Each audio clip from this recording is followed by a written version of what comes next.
Hey, good morning. This is Michelle from MichelleCohen.com, and I am coming to you with the Drive Time Chat.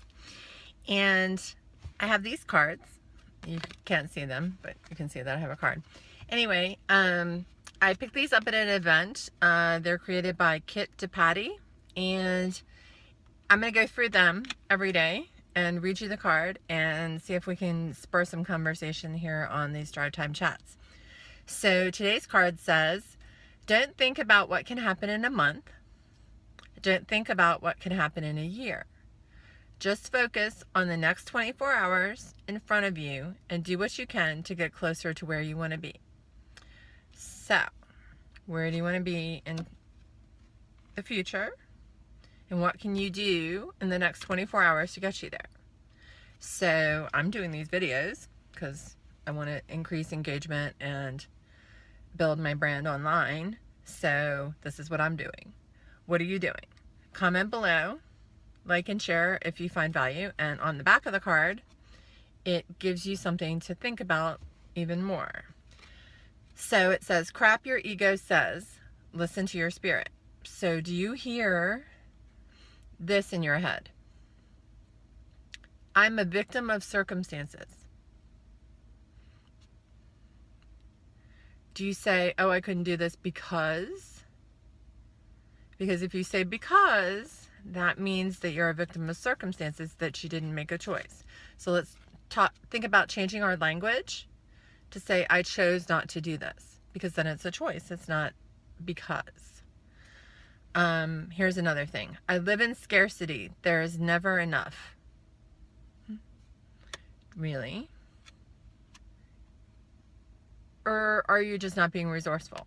So think about that. I am always screwing up. Do you self-talk? Do you say that to yourself? We'll talk about the other alternate side of these things in a minute. I need to prove my worth. That's a deep one, right? Do we ever actually say, well, I'm working hard to prove myself. I'm going out of my way to prove myself to your employer or to your team or whatever. And here's the last one. I am in competition with the world. Are you? Really? With the world?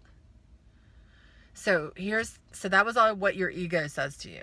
Now on the flip side, this is what your spirit says to you. I create my own reality. Who determines what's real anyway? I mean, objectively, whatever, but ultimately, reality is a matter of perception. So if you believe that you create your own reality and you act in a way that says that you create your own reality, then you do create your own reality. Spirit says, I live in abundance. There is always enough. How many times have you thought that you didn't have enough energy to finish this and you just kept going and you found out that there was enough energy for you to finish it? Here's another one that Spirit says, my path is sacred. I am always in the right place. Wow. Always in the right place. Always in the right place. Where you need to be, maybe not for what you thought you needed to have at that moment, but where you needed to be the person to get the thing or the outcome that you were shooting for in the first place. Okay, here's another thing that Spirit says. I am worthy. Just sit with that for a minute. I am worthy. I don't need to prove anything to anybody. I am worthy. And here's the final thing that Spirit says. I am in with the world. Not in competition, but in with the world. Like, you're not outside, you're in with the world. So anyway, thanks for watching today's Drive Time Chat, and go on my blog and you'll get reminders about these videos and things going on, and I'll tap you into like Facebook Lives and stuff. And I appreciate you watching me, and I'll see you on the next Drive Time Chat. This is Michelle from MichelleCohen.com. Thanks.